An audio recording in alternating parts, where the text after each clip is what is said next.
Hi mga kumare kong expired. Mating yung anak ng amo ko. Tapos sabi niya gagala daw kami, papunta daw kami ng Cebu na sa papasyal lang daw kami. Libot-libot. Yan, ang ganda ng Cebu, 'di ba? Yan.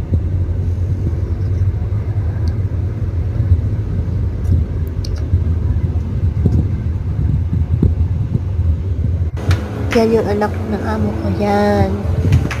Pogi yan. Yan yung partner ko. Nagagalit pa siya kasi maingay daw ako maglakad. Tapos ito, tawag to, nakalimutan ko na. Yan, libre kami ng anak ng amo ko. Ganyan. Pagkatapos niyan, kakain kami tapos uuwi